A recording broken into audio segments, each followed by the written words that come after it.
Hello everybody, welcome to Planet Zoo. My first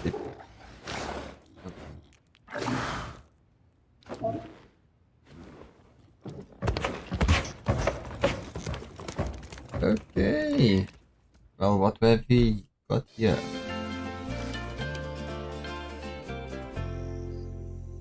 Seems excited. Exciting.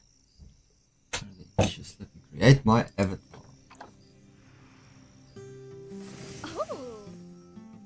Fuck. I think they've got... Why do I want to have a character? Bean...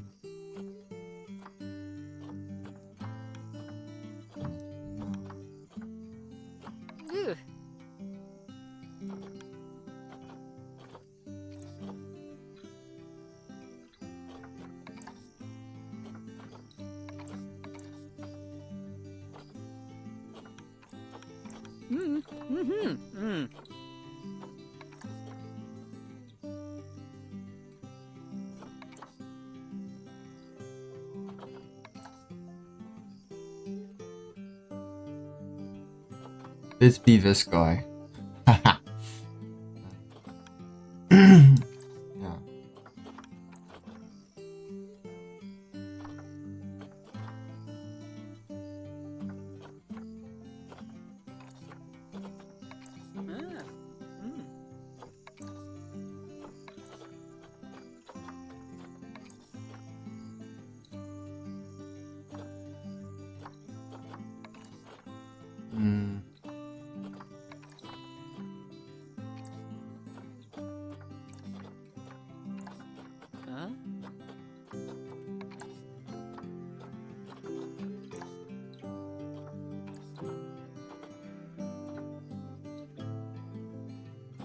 That's some horrible pants, man.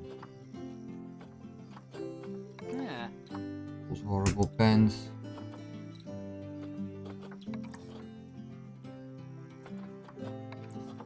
That's better.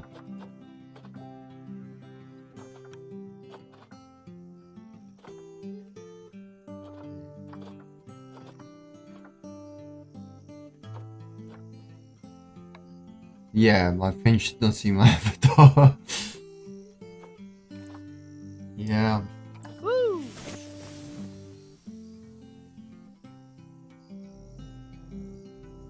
Since I'm from South Africa, so what is the point of this?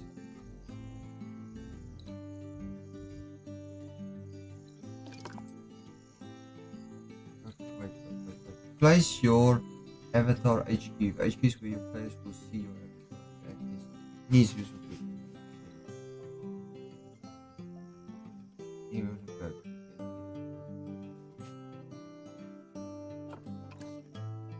Make it there.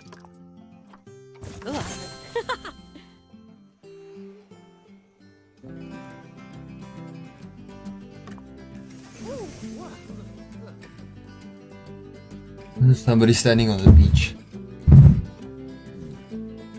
Seems like it's a few South African. Oh, somebody made their thing in Russia.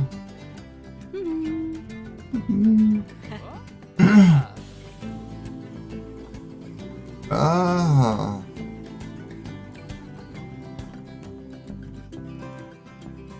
Yeah, let's just...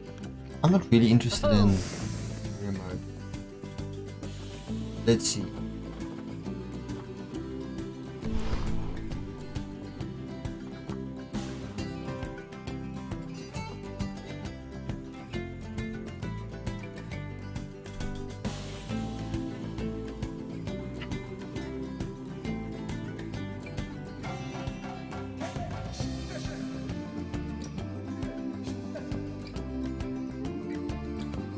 Oh yes.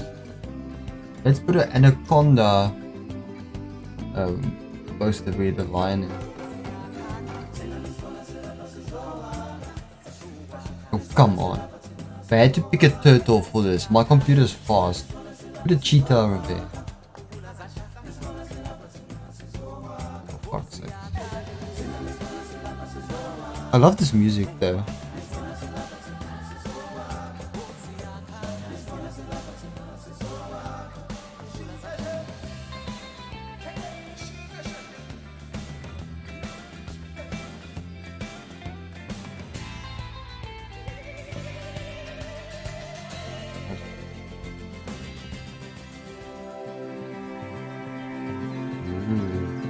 Tiny. Ah, heyo at Hematu. Yeah, yeah. Oh, sorry about that. I have a habit of slipping back into the Planko language. It's good to finally meet you in person.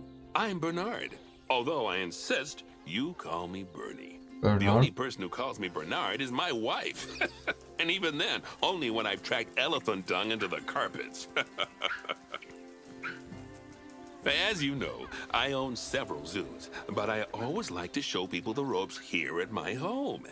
This is the first zoo I ever opened, and a source of great pride for me. And prides, thanks to a lion breeding program we ran in the 80s. But we're in the middle of a big renovation, and that's where you come in. Sadly, our old contractor had to retire after developing a fur allergy. Poor devil kept sneezing his dentures into the lion habitat. So, it's up to you to finish everything off. Don't worry, though. I'm not completely throwing you in at the deep end. My head keeper, Nancy Jones, will be lending a helping hand. Oh, she's a hard worker, and she'll expect you to be too. But I'm sure you'll get along like a house on fire, or even better, one that isn't on fire. Less shouting that way. Hello there. From that rosy, fresh face of yours, I'm guessing you're Bernie's new hire. Good. Now, I hope you're ready to ditch your diploma because we're about to get really hands-on. But before we begin the real work, how about we familiarize you with the zoo by learning how to fly around it and visiting some of our beautiful animals? We'll start by popping over and having a look-see at the grizzly bears in their habitat.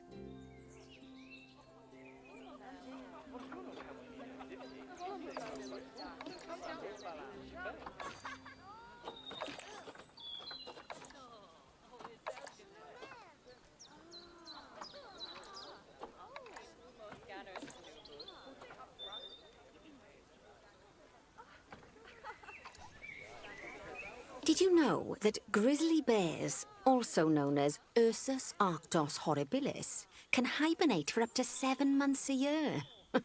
Oh, but then again, given the chance, I think a lot of people would do that too. Select one of the bears and you'll bring up its information panel. This is where you can find out all kinds of information about your animal. The most important thing being its overall welfare.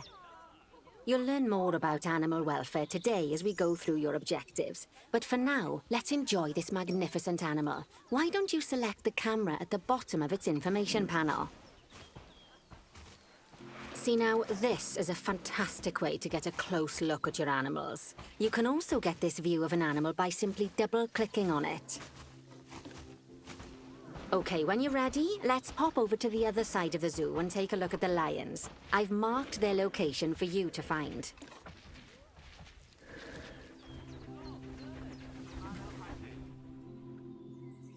How do you move? Where are the lions? Okay, lions.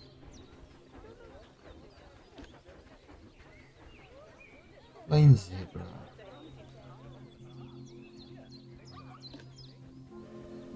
No leopard.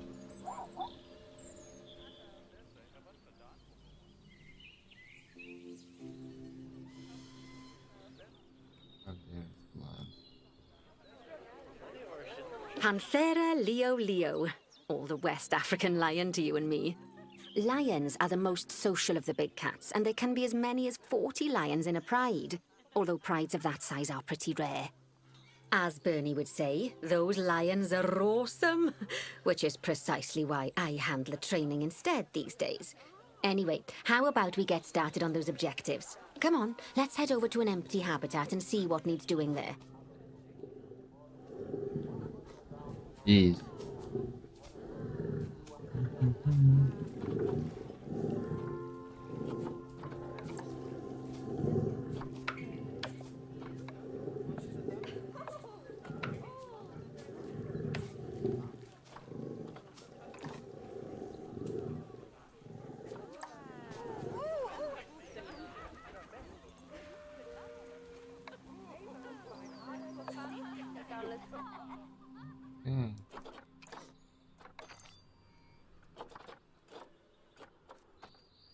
budget.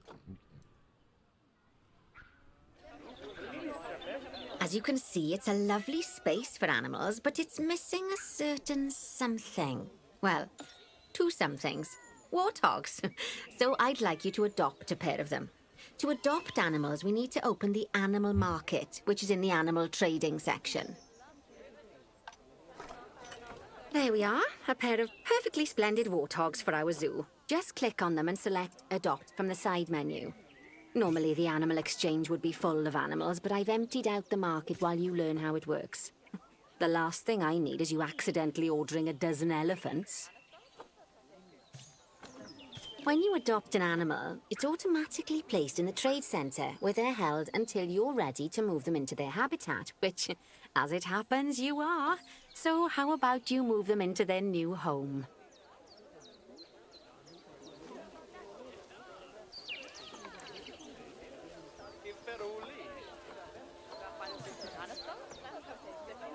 Okay, what do I do?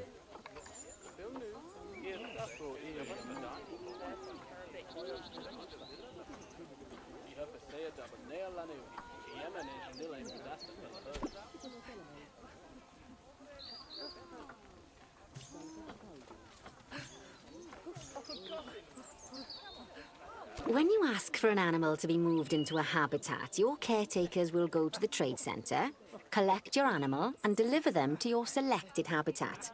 I've marked the trade centre's location, so let's go and watch the caretakers in action.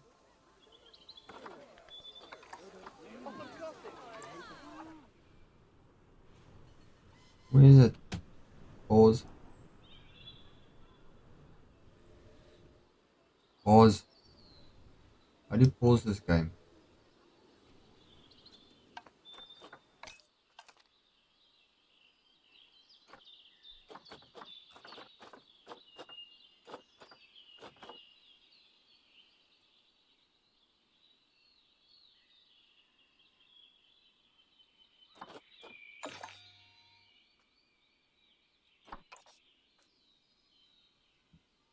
Well, as you can see, those caretakers don't hang about. They'll move those animals to their destination as fast as possible.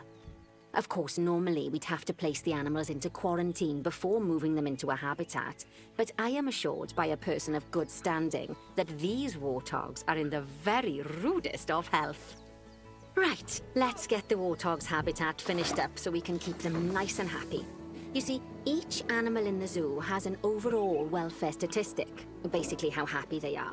And that overall welfare statistic is itself comprised of 4 different areas: nutrition, social health, habitat, and enrichment. Luckily, if you select an animal, you'll bring up their animal welfare information panel, which we saw earlier, where you can see how they're doing. That way, you'll know exactly what areas need to be addressed. Don't worry if that's a lot to remember. You can always check the Zoopedia for more information. Let's start by making sure we're taking care of the warthog's nutrition welfare. To do this, we'll need to place a food station and a drinking station. Now, each animal requires a different type of feeding station. And for the warthogs, it's a small feeding trough. So let's add one of those and a water bowl.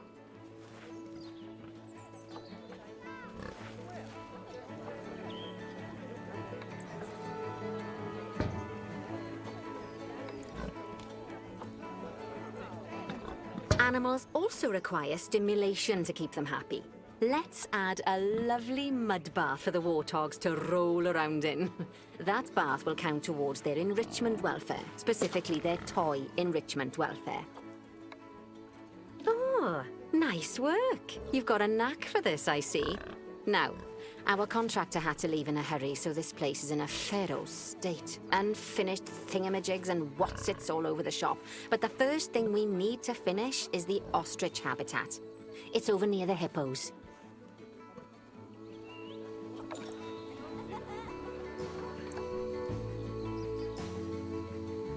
Oh, before we actually start building our ostrich habitat, let's pause the game. Just click the pause button in the bottom right corner. Ah, that's more like it. A quick break. Sometimes it's a good idea to pause the game whilst you're doing something which requires your concentration, because it'll stop the zoo spinning out of control while you're looking the other way. Let's keep the game paused while we get this ostrich habitat built. Okay, job number 1 here is to add a habitat gate before we complete the barrier. Every habitat needs a habitat gate. After all, how else would the keepers get in and out? Just make sure it's hooked up to the path so the keepers can reach it.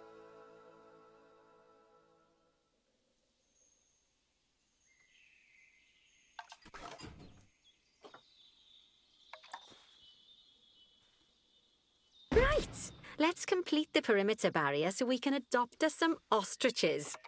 I've marked out an area for you to use, so I'd like you to finish off the perimeter using the brick barrier. Oh, come on. What is that? Does that have to be 2 meters?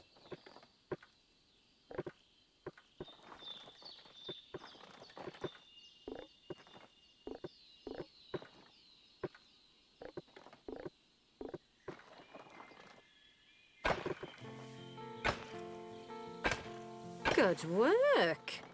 Remember, before you can place animals in any habitat, it has to have a full loop of connected barrier. Now, you've probably noticed that guests can't actually see into this habitat at the moment. At least not without a stepladder. But seeing as they're banned, I'd like you to select a piece of barrier and swap out the brick for a glass barrier, so the guests can see in.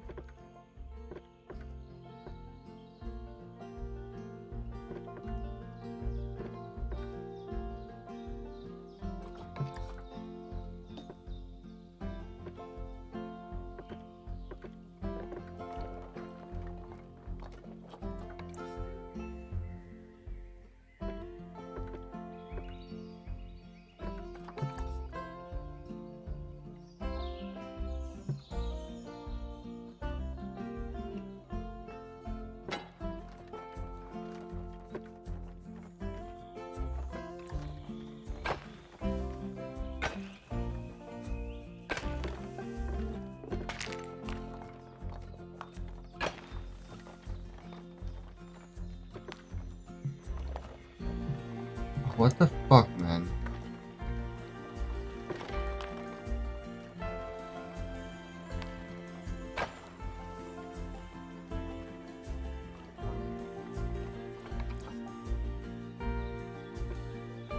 What is this? There we go. Adding in more windows gives guests even more opportunities to see the animals in a habitat. It's always best to make sure the guests can get a good view into a habitat from the path they're walking on, because it makes them happy, and because this would be a pretty terrible zoo if they couldn't. The last thing we need to do is to add a donation box. You see, when guests enjoy the view of an animal, they'll make a donation. Just make sure you put them in easy-to-reach places, like near a viewing point. Donation boxes are one of the main sources of income for the zoo, so make sure you remember them. Now, before we adopt our ostriches, you should click the play button. After all, if the game's paused, then so are our caretakers, which will make it a bit tricky for them to deliver the ostriches, eh? By the way, as well as pausing the game, you can speed the game up by clicking on the fast forward button. It'll run everything at 2 times and 5 times faster. It can be useful, especially if you're waiting for money to accumulate or for animals to be delivered to your habitat. Personally, I use it when I'm waiting for a brew to finish. All right, you've finished the habitat, so it's high time we adopted those ostriches, don't you think? Let's get 4 of them in here.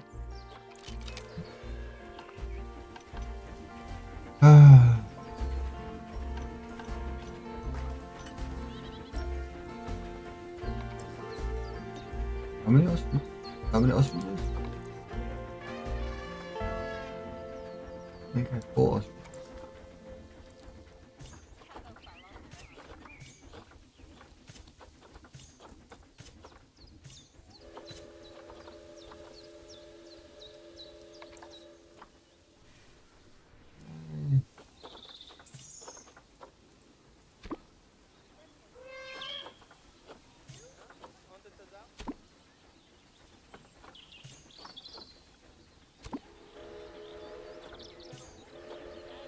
While we wait for them to be collected by the caretakers and brought to the habitat, you should get it ready for them. Add a suitable feeding station, water station, and an appropriate food enrichment item. It's often best to place things like enrichments and feeding stations near to the habitat perimeter, so guests can get a really good view of the animals.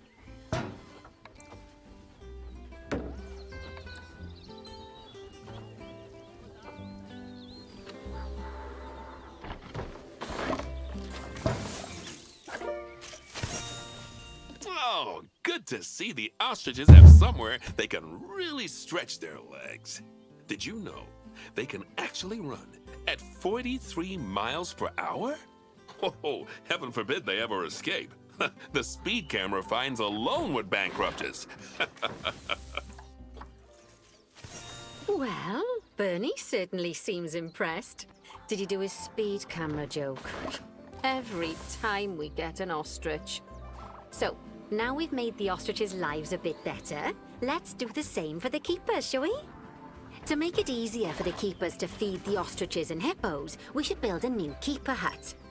Keeper huts are where the keepers prepare the food for animals, so they should be placed near to the habitats to make sure the keepers don't waste their time walking when they should be looking after the animals.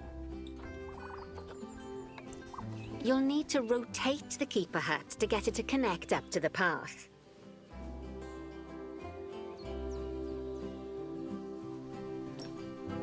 How do you rotate it? Where do I put this?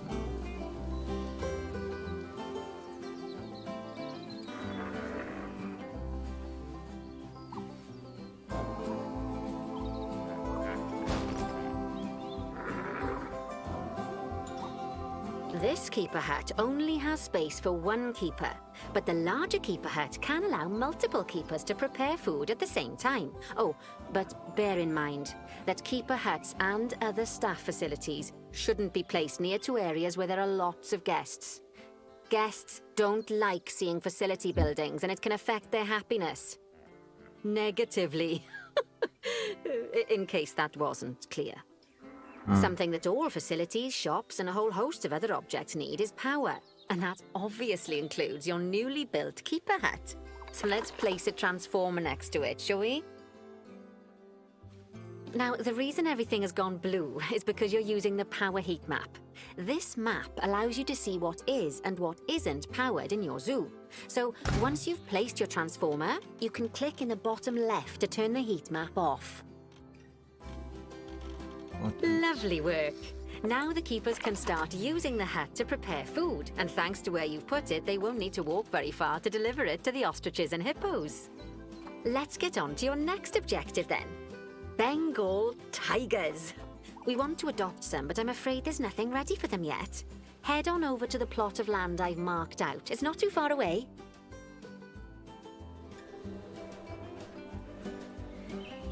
Righty, your next job is to build a habitat from scratch.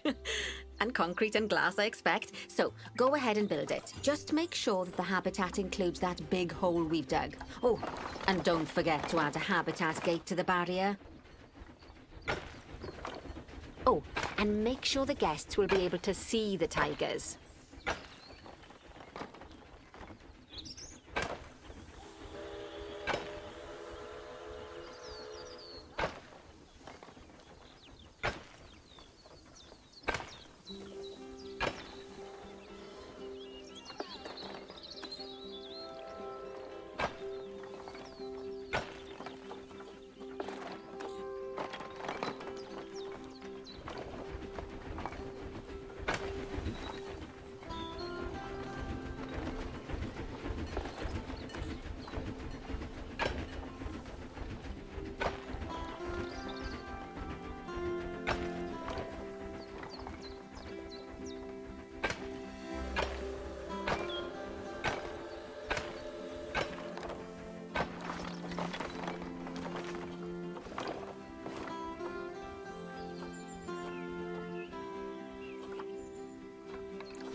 Now, Bernie takes safety very seriously at his zoos, so we should probably make sure those tigers can't jump out of their habitat, don't you think? The way we'll do it is by changing the height of the habitat's barrier. Okay then, you should start by double-clicking the habitat barrier, which will take you into barrier editing mode. Great. Now highlight the entire perimeter of the habitat. You can do that by clicking and dragging the barrier selection tool.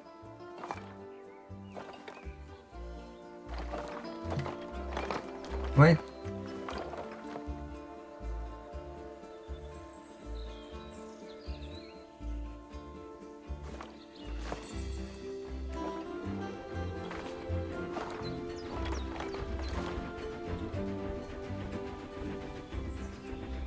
Repeat, woman.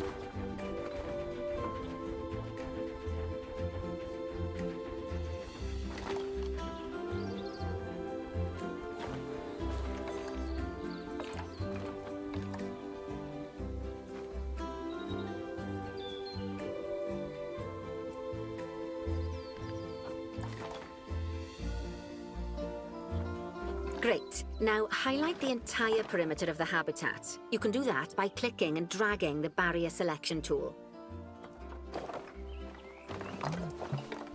Clicking, dragging the barrier selection tool. What?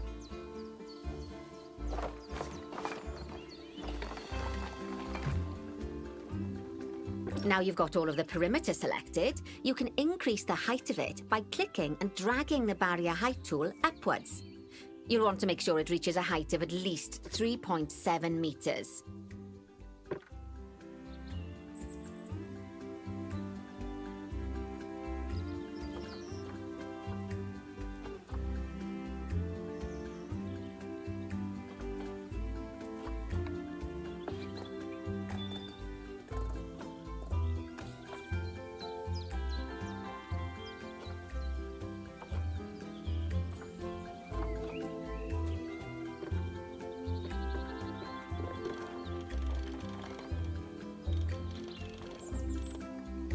Now that the habitat is in place, don't forget to put down a donation box near to your viewing areas.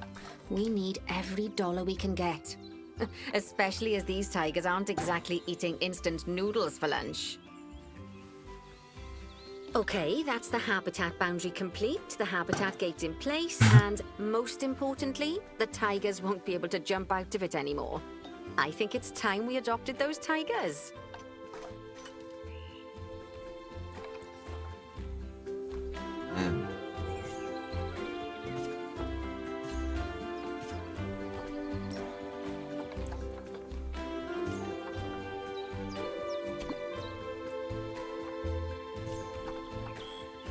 Whilst our trusty caretakers collect and deliver the tigers, let's take a look at preparing the habitat for their arrival.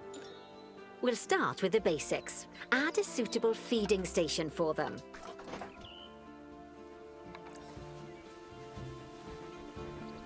This time, instead of adding a water bowl, let's try something different.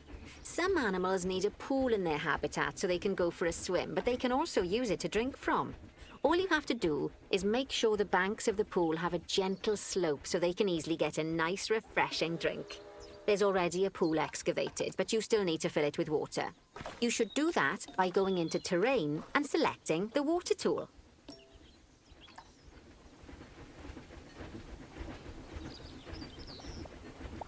Yes, that'll do nicely. Of course, just like the warthogs and ostriches, these tigers will also need some enrichment. Why don't you add some suitable toy and food enrichment items into their habitats?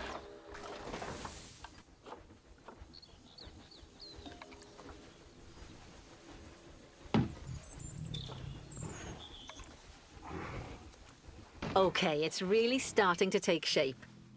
Now, the tigers will need a shelter in their habitat so they can hide from the guests, or more likely, the bad weather. Although given that we're in England, you might want to think of that just as normal weather. Go on, add a shelter to their habitat. You can either build one from various suitable bits and bobs, or if you like, just pop down the blueprint that I've already built for you.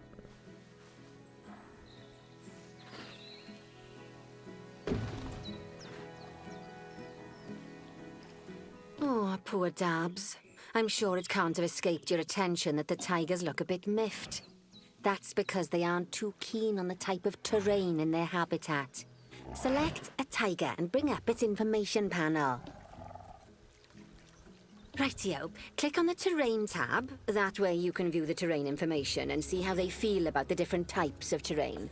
That'll tell you what the tigers need more of or less of in this habitat. Habitat.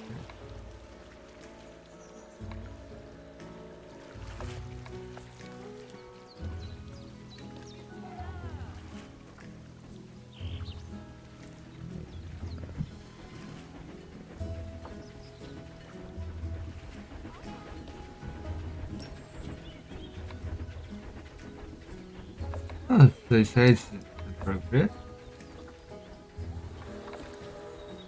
Rightio, click on the terrain tab. That way you can view the terrain information and see how they feel about the different types of terrain.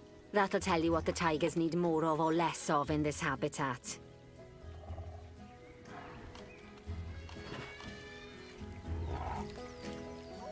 Rightio, click on the terrain tab. That way you can view the terrain information and see how they feel about the different types of terrain.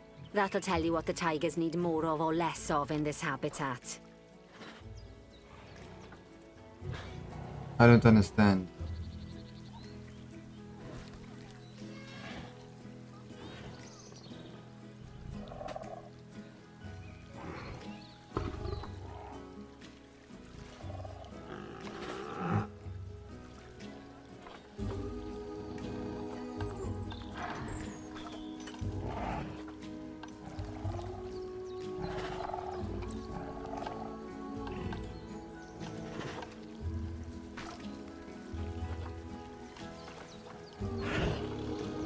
What does this even mean?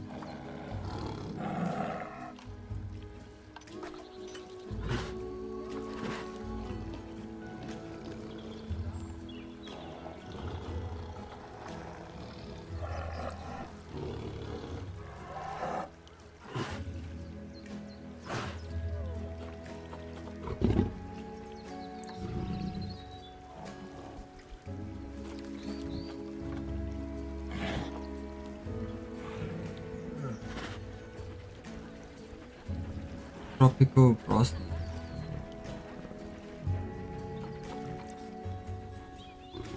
I don't understand how this works.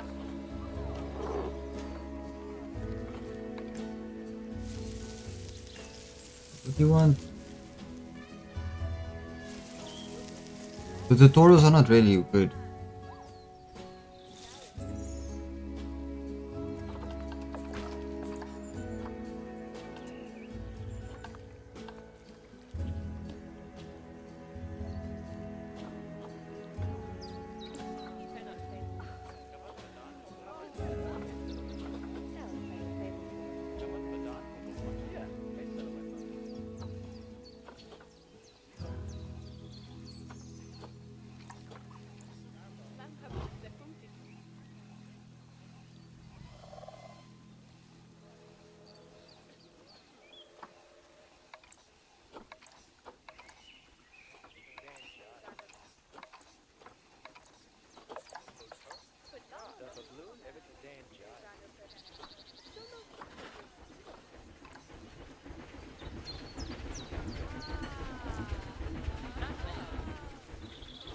No man, come on.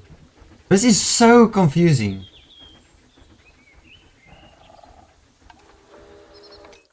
What do you want? Rightio, click on the terrain tab. That way you can view the terrain information and see how they feel about the different types of terrain. That'll tell you what the tigers need more of or less of in this habitat.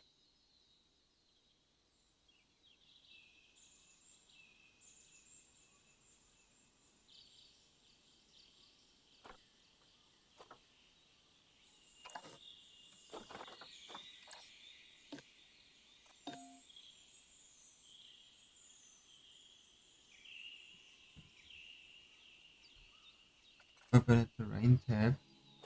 Okay then, open the terrain editing tool, select painting, and give them some more soil. Yes, that should help with the habitat part of their welfare. I want to.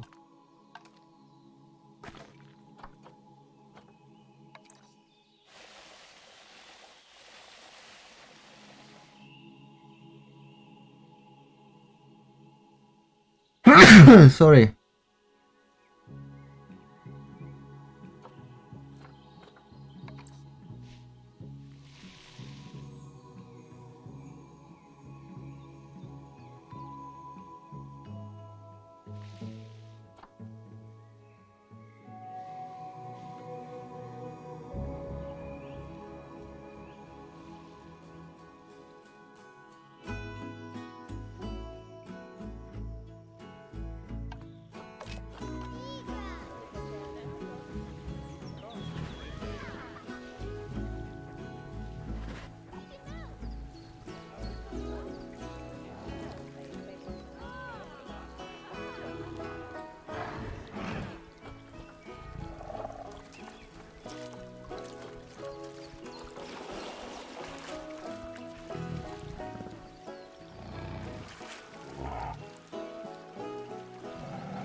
Here we go. And soil. Yay. They say that good fences make good neighbors. I guess that's doubly true when one of the neighbors is a Bengal tiger. Still, those tigers look so happy that I doubt they'd leave, even if you did poke a hole in their fence. Oh, but for heaven's sake, don't test that theory. Right, let's head over to the Indian peafowls. I've been told that we need to improve their social welfare.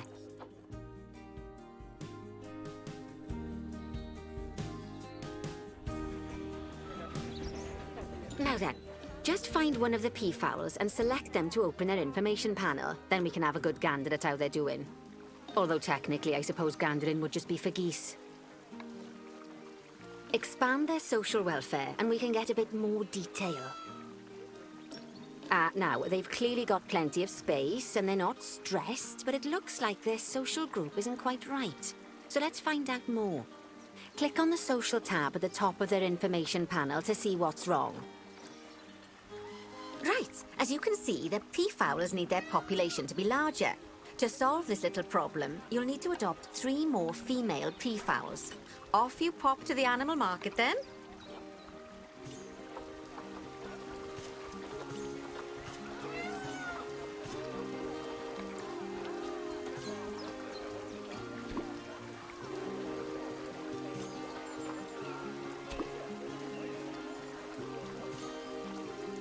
Good work on those peafowls. I expect they'll be delivered soon.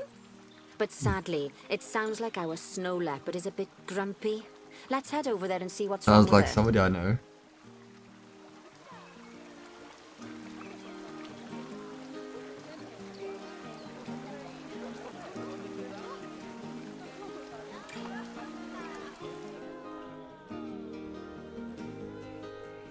Where's Grumpy? Just like people, animals can suffer from stress if things aren't quite right. You know, like when you see someone put in the milk before the tea bag. In the case of these snow leopards, they're a bit stressed by their lack of privacy. You can lower their stress levels by swapping out the normal glass barrier by their cave for one-way glass. It's not a cheap option, but I think they're worth the expense, don't you? This will give the snow leopards somewhere to go when they want to get away from the prying eyes of the guests.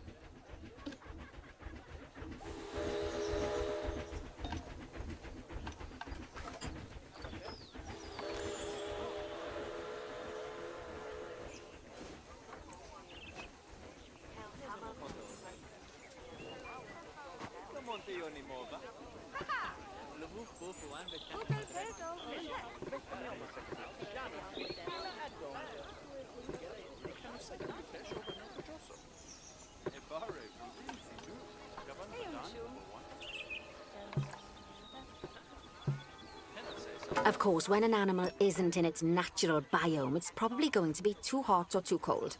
Unsurprisingly for the snow leopards, it's too hot.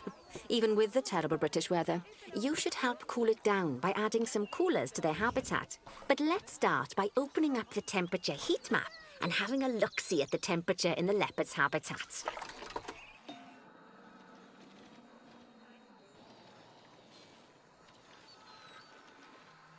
As you can see, we already have one cooler in there. Let's pop some more down and get as much of the habitat as chilly as we can. Luckily for us, this habitat already has power, but you'll need to make sure of that in the future. Just so you know, if any part of a habitat is powered, then the whole habitat will be powered.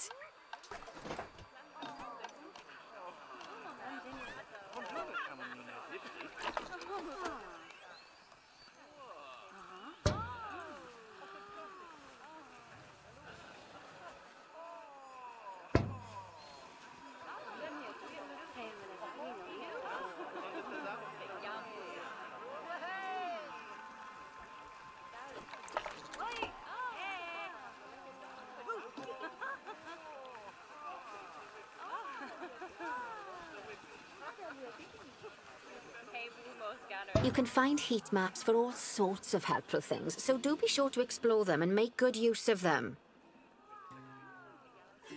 It'll take a little while for the temperature to adjust once you've added coolers or heaters, but now we've got the coolers in, we can address the leopard's terrain welfare.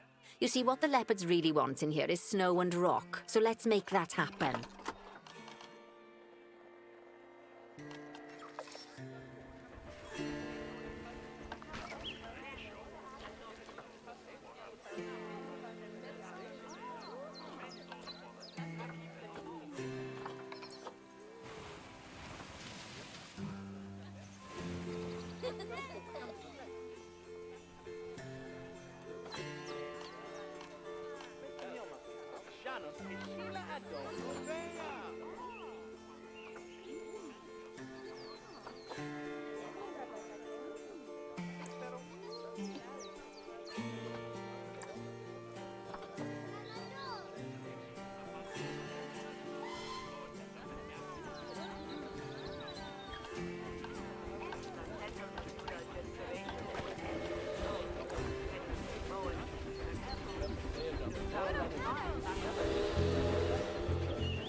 All of that should give you a pretty good understanding of how to make animals happy.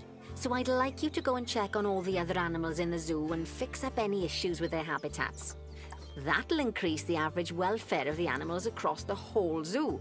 And that average welfare is a very important statistic.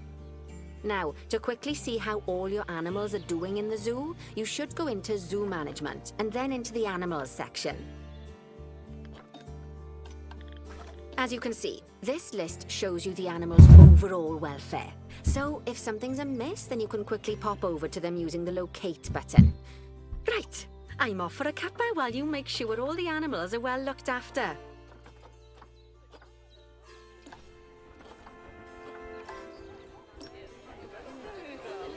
What does Speedy want?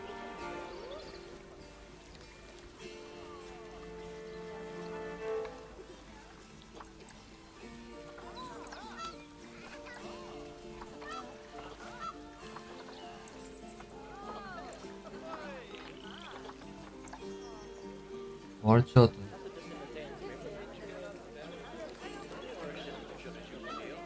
Shelter.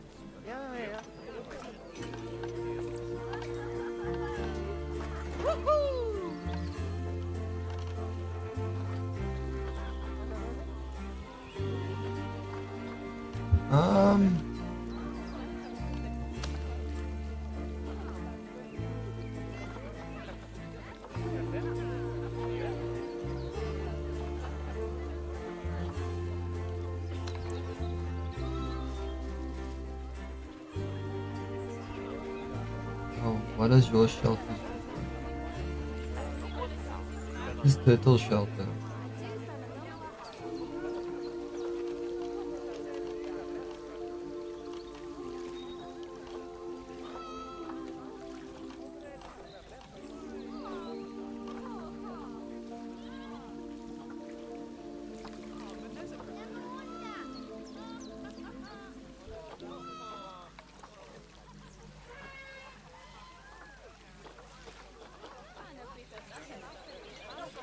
Seriously, I can't get in there.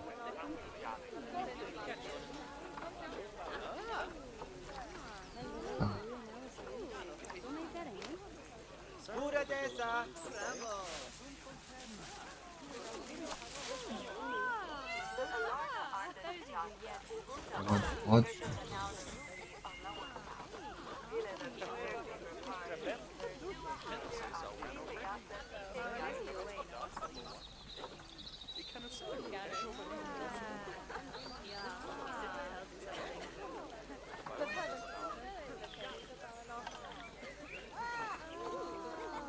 I don't know.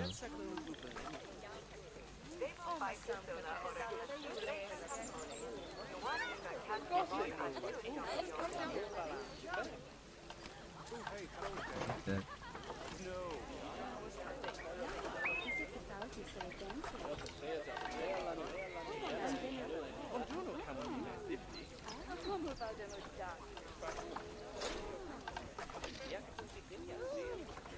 Prince, get that.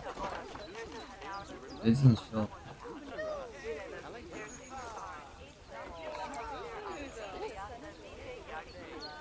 Okay.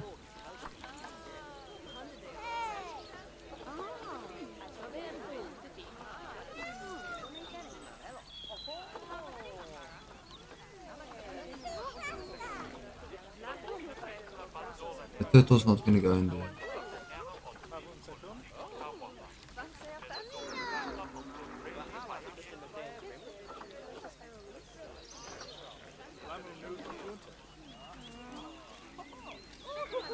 The Deborah giant portal. Okay, so for some reason these tortoises can use these.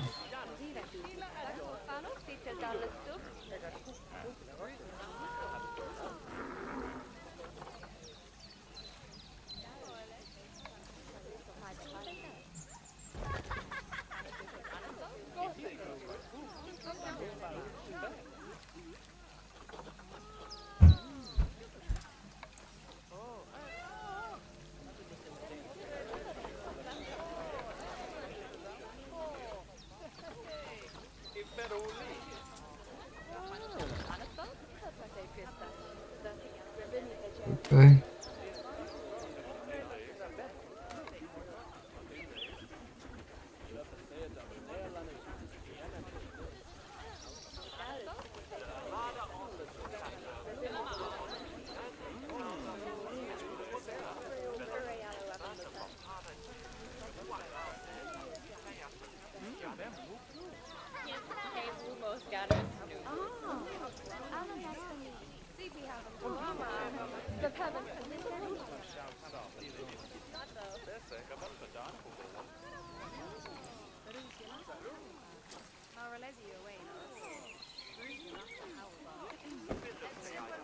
Now, how the fuck do I know what tortoise is one?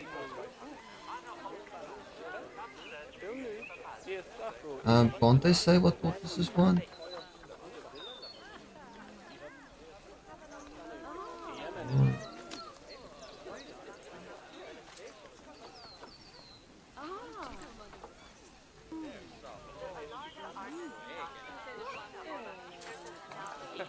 Okay. Some boys.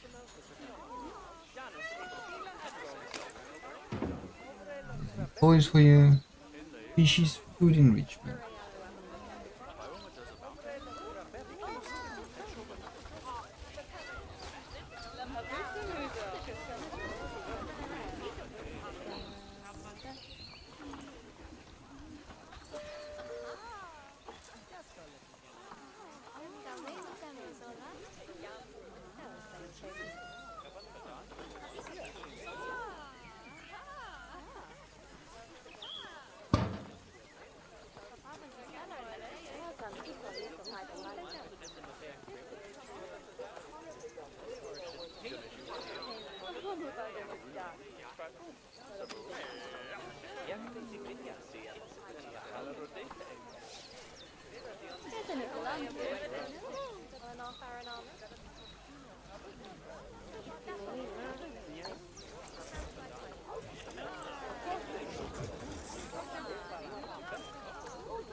Food enrichment.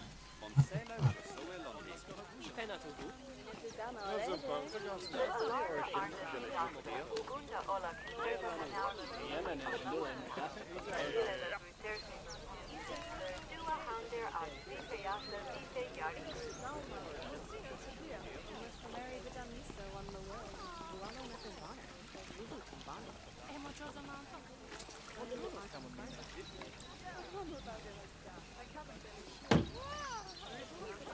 Right. Not bad. Not bad at all. I think it's fair to say that you've passed the first part of your training with flying colours. There's still lots more to learn, but we'll have to head to another one of Bernie's zoos for that. If you want to grab your passport, we'll head off, shall we?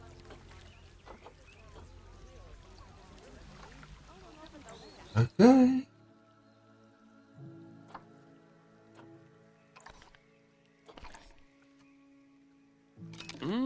Sound.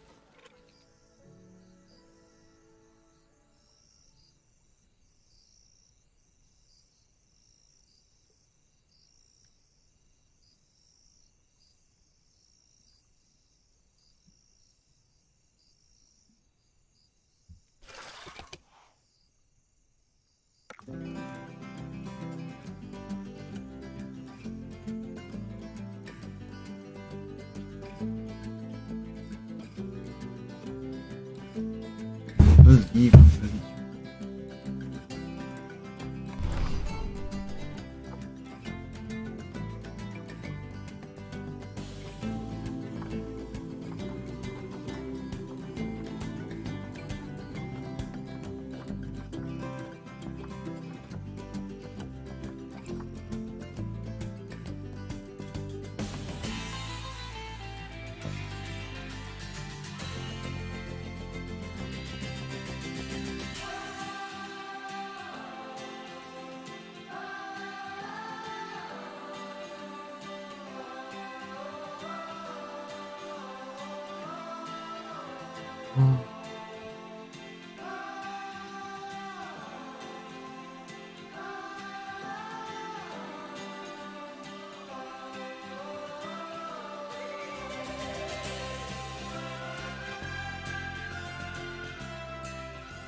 Wow. Welcome to Madagascar. It's quite the change of scenery from dreary old England, huh? Apart from the weather, I suppose. They don't call these places rainforests for nothing. The zoo you'll be working in is an ape sanctuary, where we're doing vitally important conservation work. Not just for apes, but for all kinds of species. But apes, well, apes are some of the closest relatives to humans there are. And yet, the way the world treats them is like, well, very much like some of us treat our actual relatives. Anyway, that's why I'm determined that our operation here does some good. If we can all leave some part of the world in a better state than we found it, we'll have lived lives worth living. That's a good And thing. speaking of states, I have a horrible feeling I left the house in the right one. When I get back, I expect my life won't be worth living at all. What do you think of Madagascar then? Bit warm for my taste, to be honest.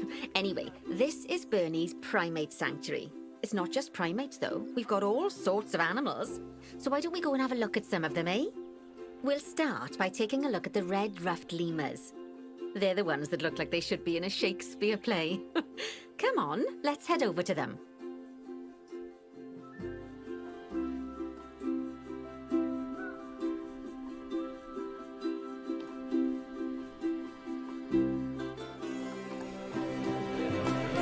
Red-ruffed lemurs are found in the rainforests of Masoala. That's in northeast Madagascar. They can actually live anywhere from 15 up to 25 years. Fancy that, eh? Okay, when you're ready, let's go find our Bornean orangutans.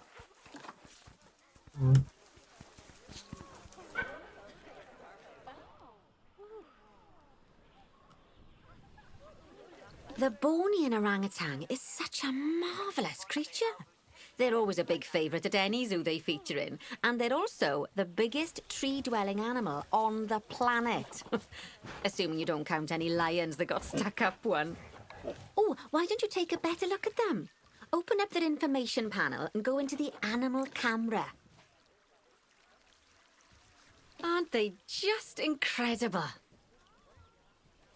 When you're ready, let's go and have a look-see at some of our beautiful bonobos. They're quite the characters. Oh dear! It looks like we've arrived just in time. One of the habitat's barriers has collapsed. And wouldn't you know it, one of the bonobos has made a run for it. We'll need to catch them. But before we do, we should box up the other bonobos to stop them escaping too. Select the habitat boundary to bring up the habitat information panel. Good. Now open the Animals tab.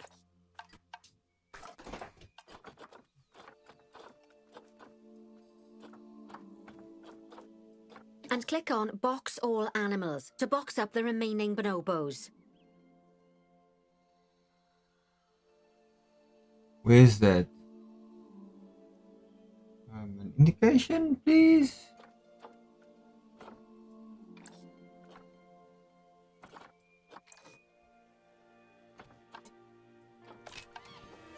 Now, we'll need a vet to recapture that escaped bonobo, but it seems our last one left to do some research in the wild. Not an ideal situation. So, we'll need to hire a replacement, sharpish. Go into the zoo section and then into the staff management area. You can find all of your staff in here, but there's no time to go looking at their particulars at the moment. Hire a vet. Wait.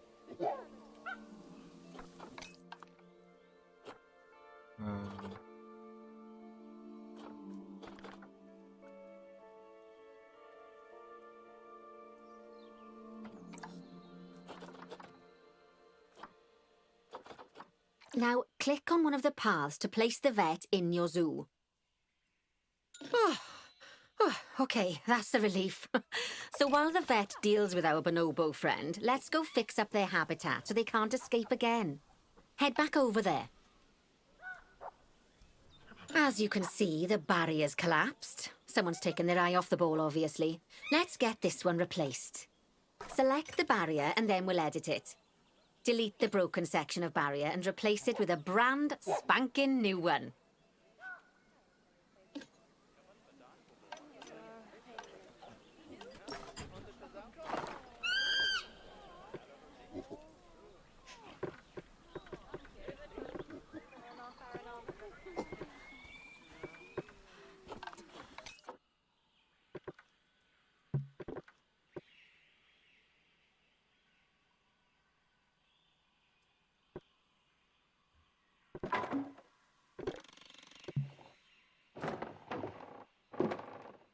Good. Now that we've done that, we need to make sure to add climb-proof barriers to the top. That way the bonobos won't be able to climb out. Just make sure you've got the correct piece of barrier selected when you do that. Okay, so go into the options section and select which side the climb-proof barrier needs to go on. And don't get it wrong. We're more worried about bonobos climbing out than guests climbing in. Where'd you go?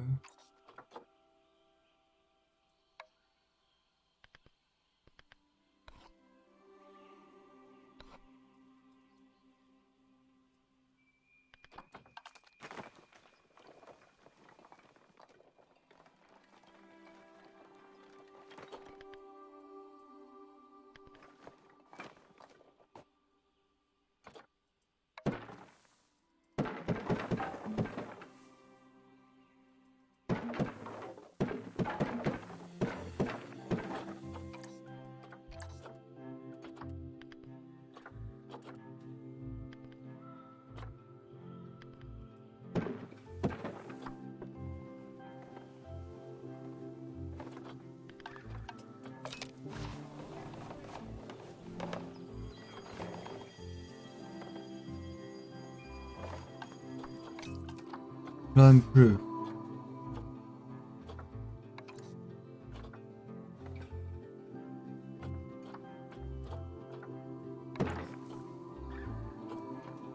Nicely done. And I think it's high time we unbox those bonobos, wouldn't you say? The poor mites will get sad if we leave them in there for too long. Select the habitat barrier to bring up the habitat information panel again.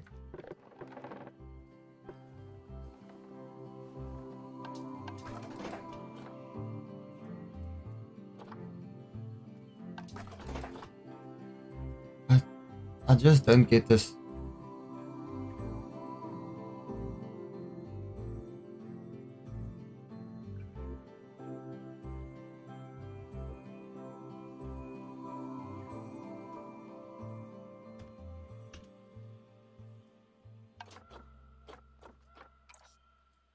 And then open the Animals tab.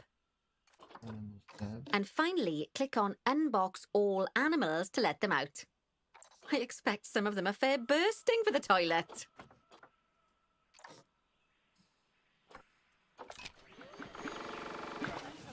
So, it turns out that as well as the old vet leaving, the zoo's mechanics did too. We'll need to hire a couple of new ones so we can help stop any more breakouts. You see, mechanics do all sorts of helpful things around the zoo, but one of their most important jobs is taking care of the habitat barriers. Without mechanics around to repair them, the barriers will crack, crumble and fall down. And before you know it, we'll be overrun with escaped animals. Go into the zoo section and then into the staff management area again. Hire a mechanic and then click on a path to place them in the zoo. And then click on the path again to hire a second mechanic. As you can see, you don't have to go back into staff management if you're hiring lots of the same type of staff member. Oh, gosh, we have been busy, haven't we? Good work there. I'm off for a cuppa. Oh, I think Bernie wants a word with you. Oh, I hear you had a bit of an issue with an escaped bonobo. The main thing is that you dealt with it swiftly, and more importantly, without the animals stealing someone's clothes, putting them on, and then walking out of the front gate. You see, another key responsibility for our vets is animal research. Researching animals allows vets to unlock new enrichment items, additional information for our education resources, enhanced breeding programs, and improvements to food quality. Oh, the animals' food, not the vets. It'll take more than a research grant to improve the staff canteen.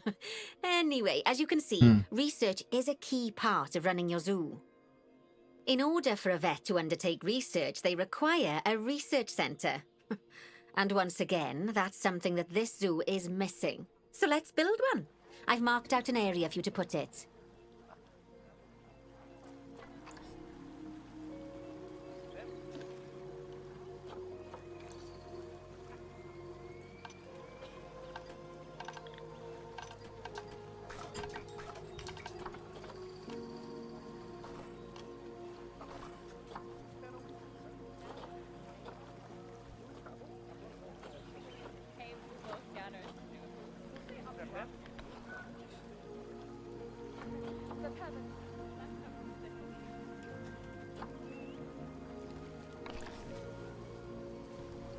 There already is one. What do you want me to do? You see, another key responsibility for our vets is animal research. Researching animals allows vets to unlock new enrichment items, additional information for our education resources, enhanced breeding programs, and improvements to food quality. Oh, the animals' food, not the vets. It'll take more than a research grant to improve the staff canteen. Anyway, as you can see, research is a key part of running your zoo. In order for a vet to undertake research, they require a research centre. And once again, that's something that this zoo is missing. So let's build one. I've marked out an area for you to put it.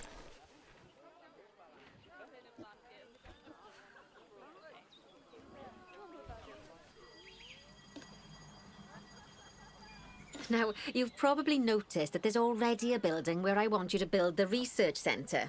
Don't worry. You see, the building that's currently there is actually a hollow shell, so we're able to place our new building inside of it. If you select the research centre for placement and then hover over the shell, you'll see that it asks if you want to add the research centre to the existing building.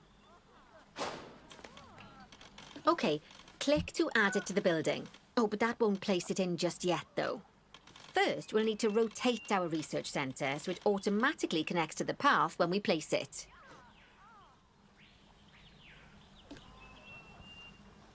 Okay, I fucked up.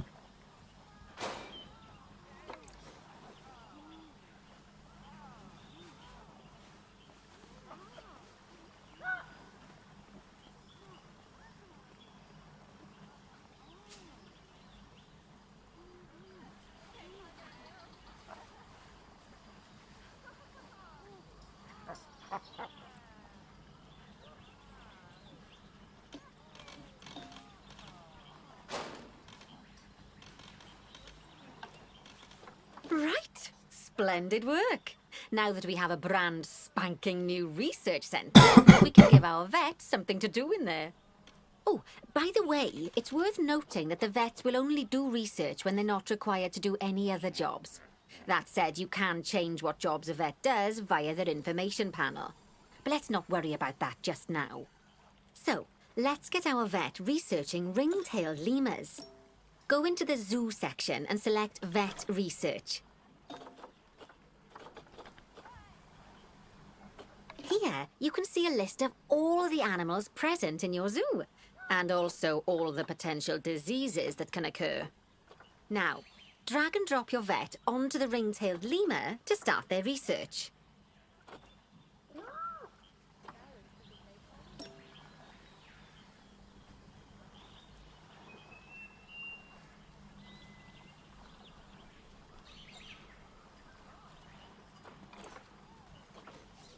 Actually, thinking about it, I'm not sure we've got any education boards or speakers by the lemur's habitat. Let's head over there and add some, so our guests can learn all about the furry little delights.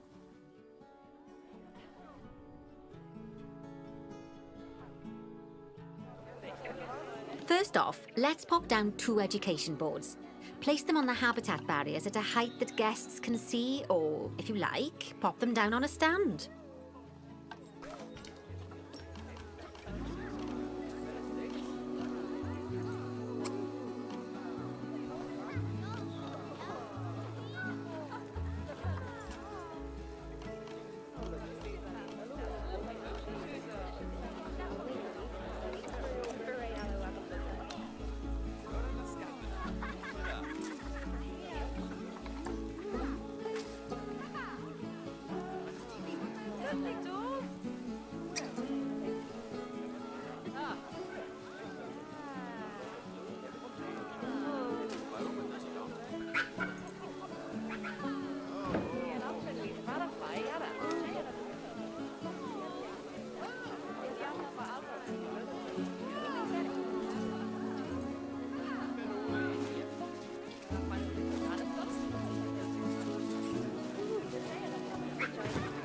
Okay, now that they've been put into position, we have to tell them what animal to display information about.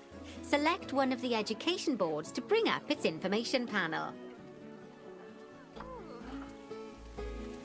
And from the drop-down list, select ring-tailed lemur. Although I'm sure that last part was obvious. When you link an education board or a speaker to an animal, you need to make sure that said animal is close by. If it isn't, the guests will get confused and won't learn as much.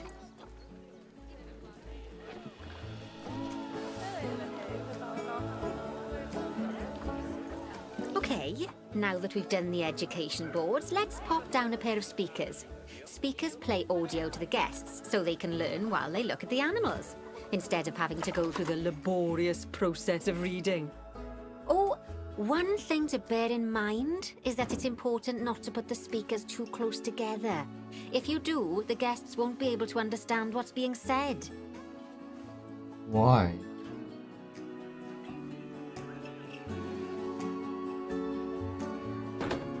Now we simply need to link the speakers to the ring-tailed lemurs, just like you did with the education boards.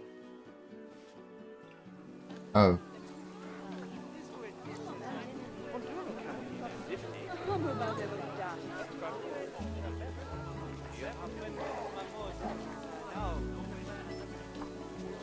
Fantastic!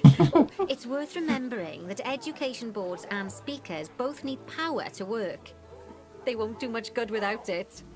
Oh, it looks as though our vet has completed their research on ring-tailed lemurs. We'll need to collect the results. We can do that by clicking on the notification or by going back into the vet research area. Go on, collect your research rewards.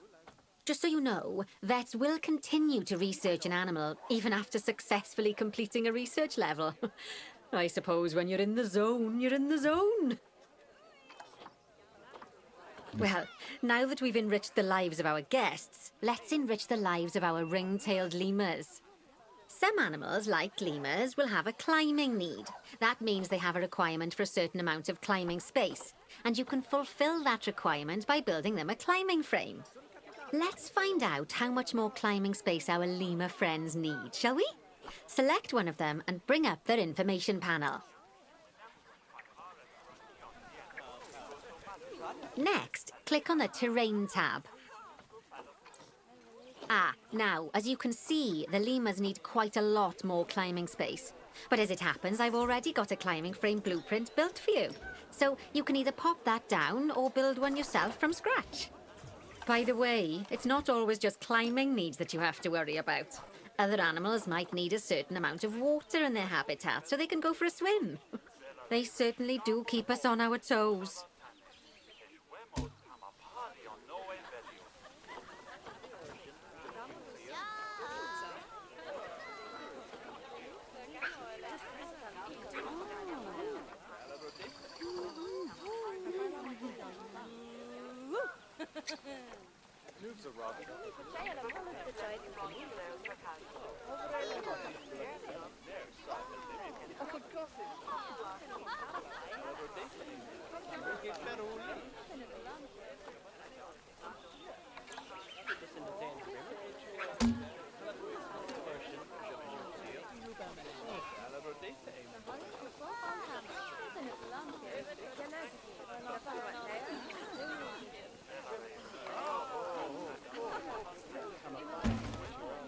Oh, that's a great climbing frame for them. They're going to absolutely love it.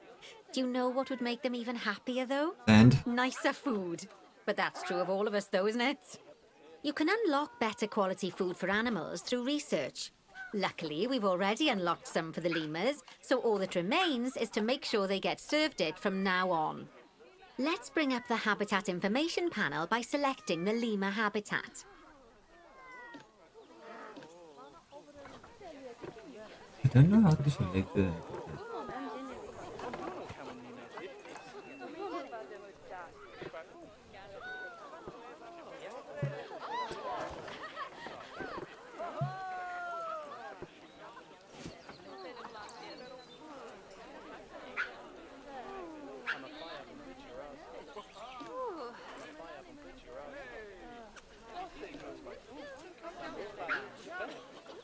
I don't know how to select this fucking barrier selection tool. I still don't know. Fuck this.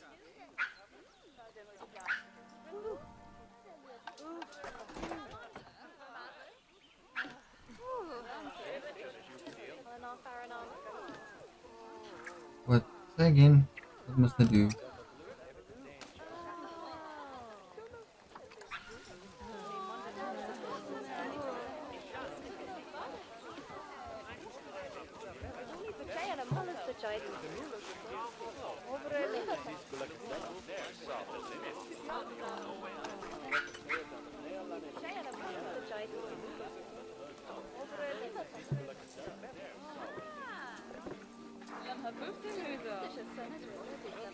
Fuck. Oh.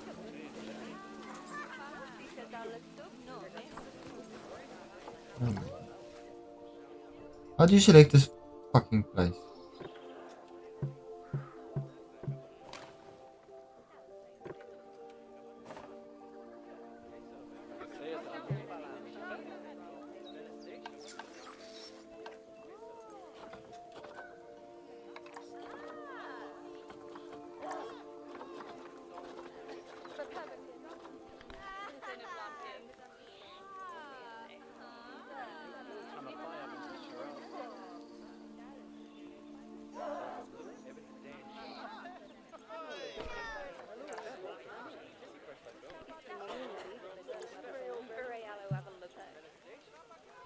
Oh.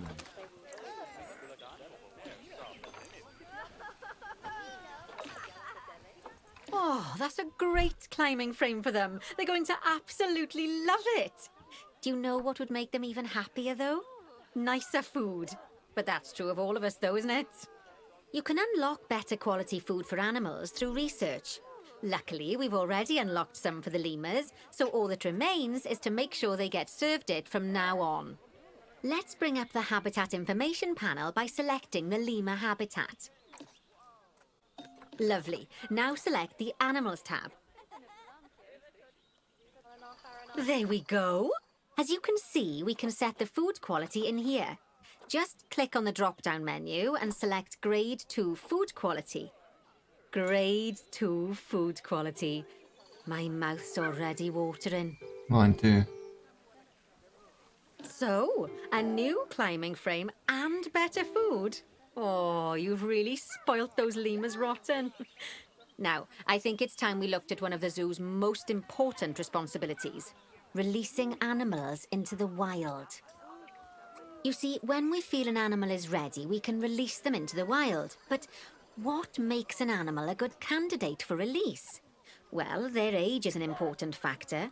I mean, we can't release an animal that's a juvenile, just as we can't release one that's gotten too old. They'll also need to be fertile. After all, the idea is to repopulate the wild, so the best candidates will have a high fertility gene. And together, the age and fertility of a candidate will determine how many conservation credits we'll be rewarded when we release them. Now, conservation credits are vitally important. They're the lifeblood of your zoo, because earning them allows you to adopt even more animals. And what's more, the animals you can adopt will be of a higher quality. So, with that in mind, let's pop over to our orangutan habitat.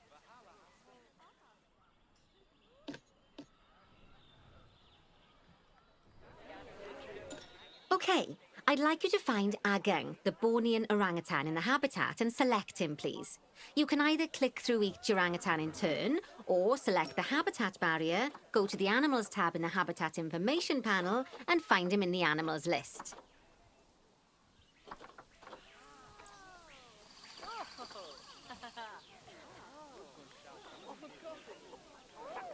Why are we releasing him? Because he's better.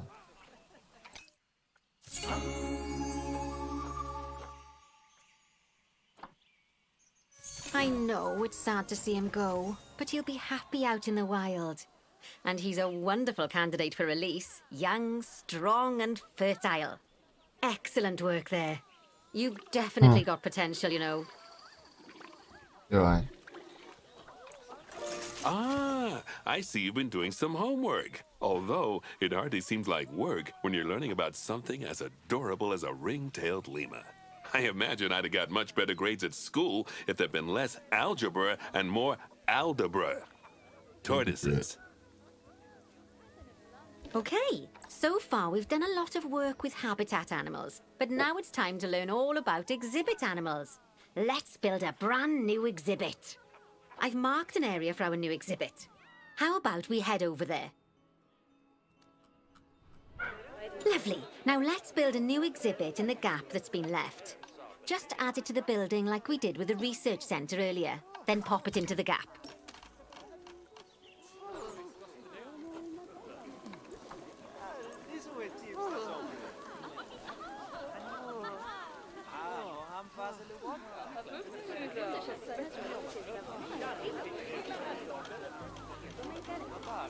Perfect.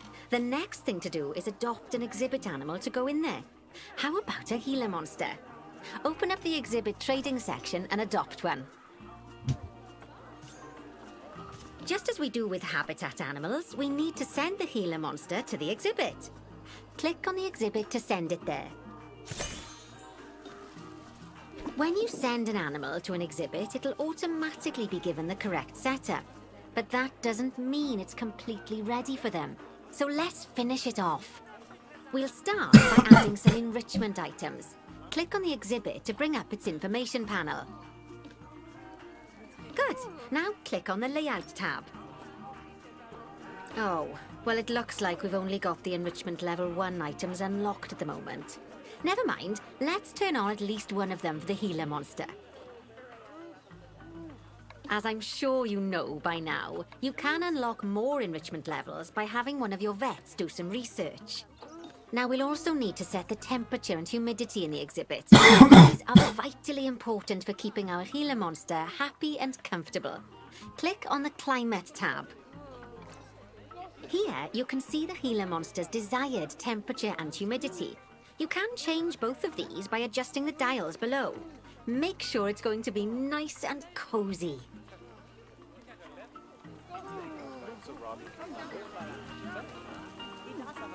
Ooh. That's the ticket. And the last thing we need to look at is setting up the different windows. So click on the Windows tab. You can edit and customize any of the windows on an exhibit.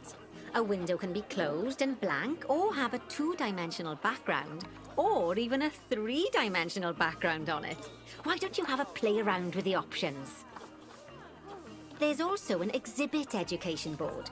Pop them down near your exhibits to teach your guests about them. Let's add one now.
A new one. There's also an exhibit education board. Pop them down near your exhibits to teach your guests about them.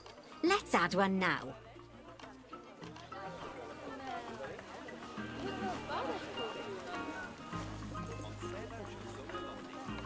Oh.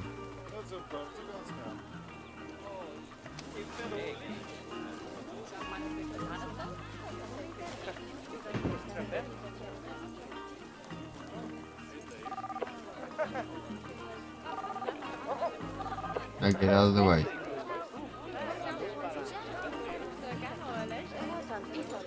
Lovely stuff. Now our guests can learn all about our venomous friend here. Ooh, he's venomous. Right, now, I've got a bit of a big job for you. I need you to increase the number of species in the zoo. You'll probably want to adopt both habitat and exhibit animals to do so, which will mean building plenty of new habitats and exhibits for them. Go on, off you pop. I'll check in with you when you're almost done.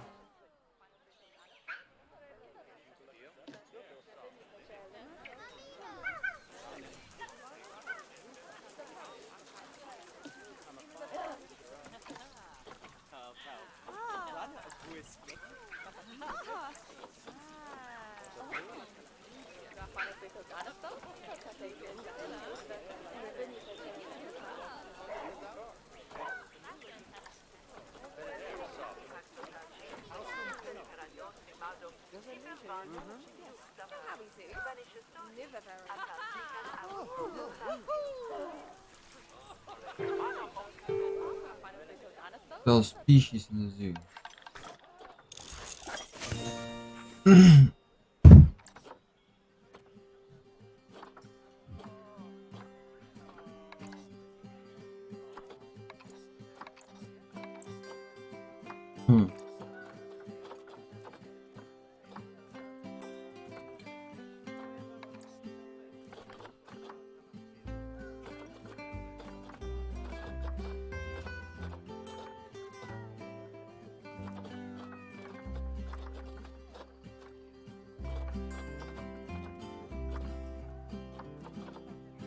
One, two, three, 4, 5, 6.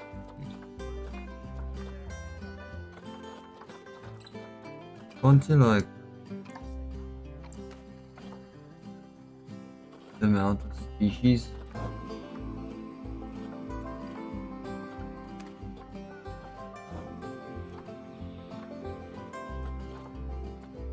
One.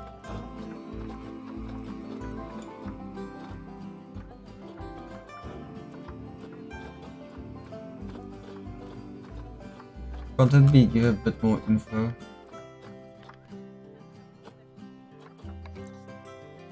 Okay, 1, 2, 3, 4, 5, 6.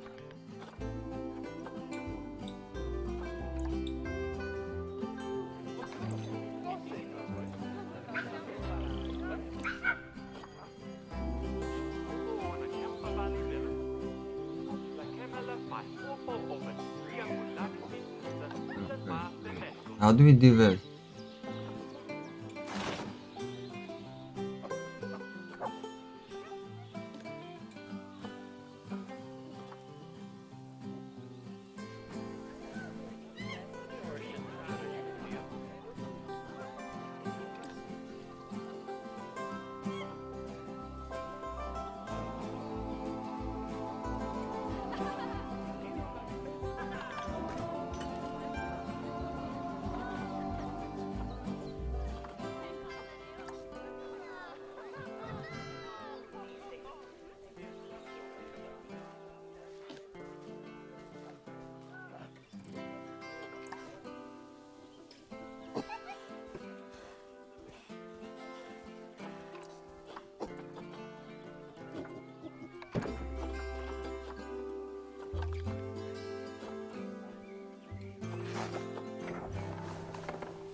There's more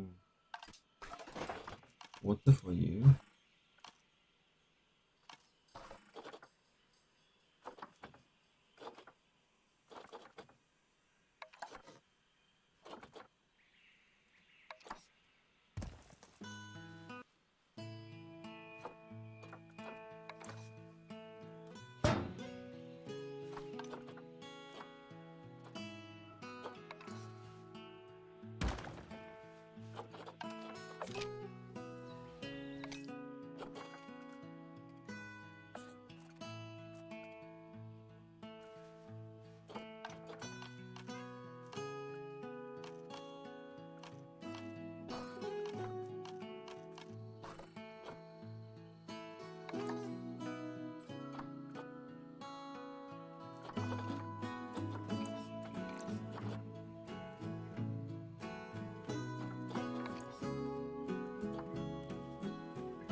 Oh, I should like this.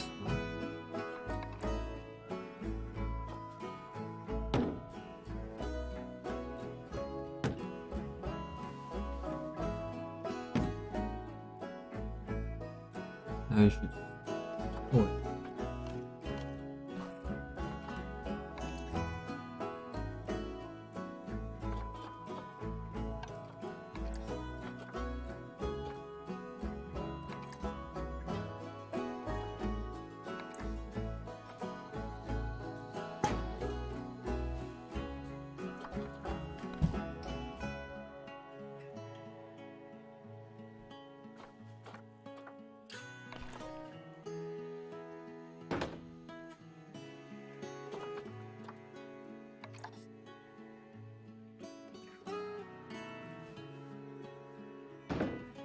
Jeez, that's expensive.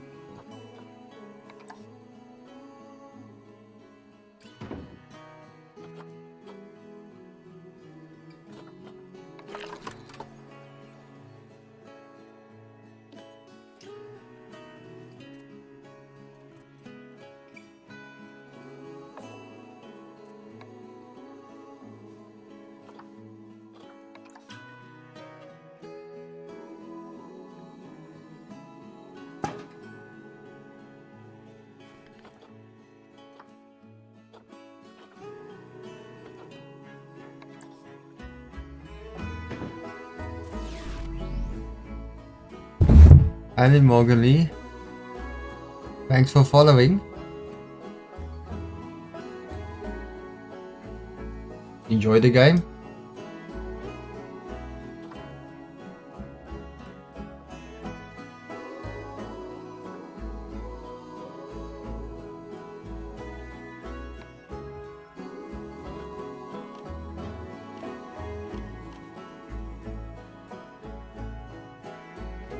Oh, thanks. Yeah, it's quite good. Well, bit confusing at times, but we'll see.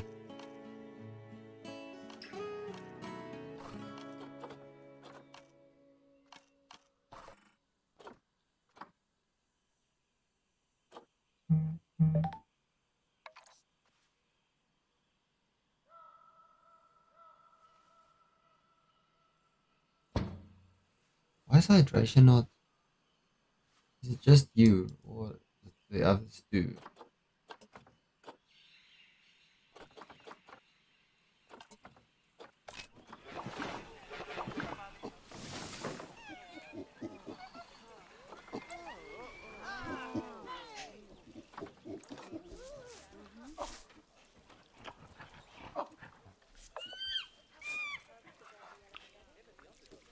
Okay. Oh, it's kind of like a simulation thing, eh? Quite cool. What do you play?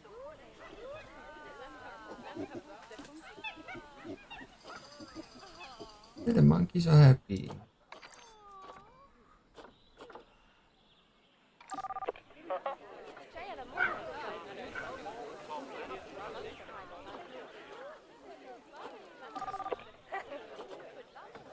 Right.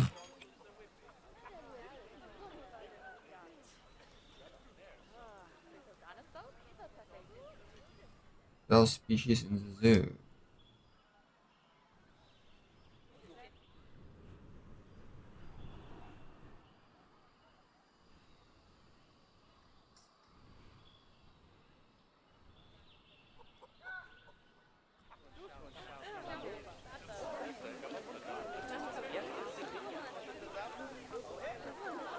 That's great.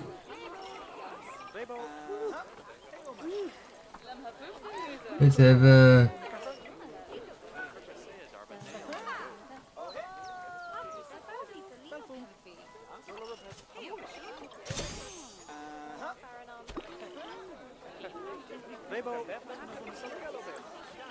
Let's make it a bit.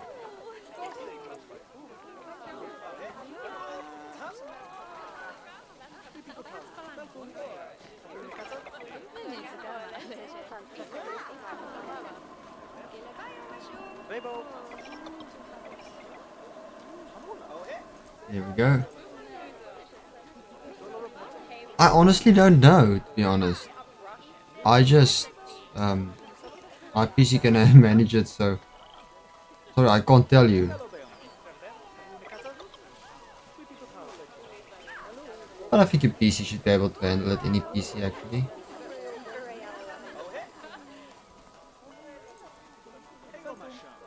Keep it low. What do you like?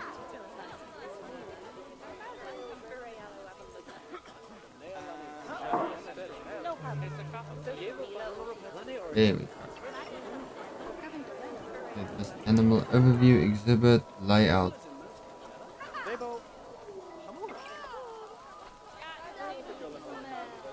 Gonna make it a bit happy there.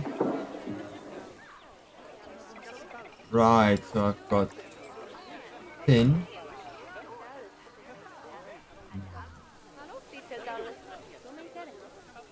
Already in?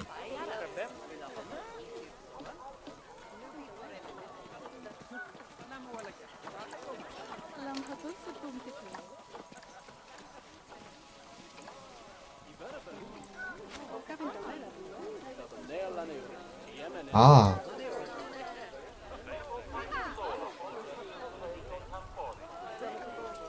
Did you see? I think CS 2 is coming.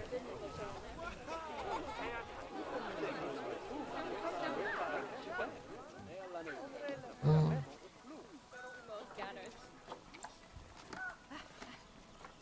That one is in there. That one is in there.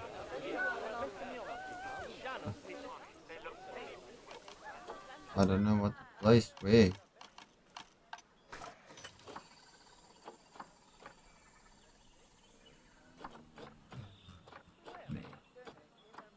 Make a hippo.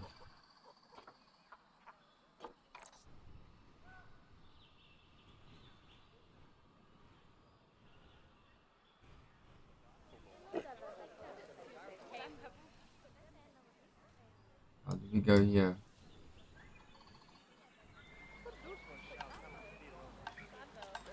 Construction.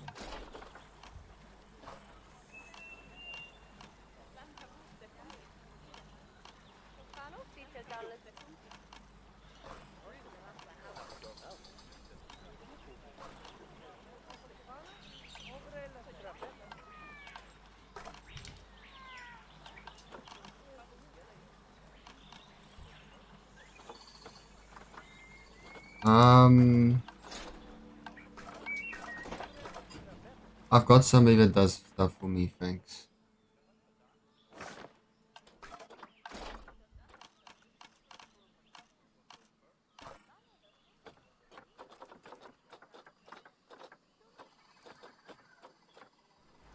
Right, guys, I think I'm actually going to be off for today.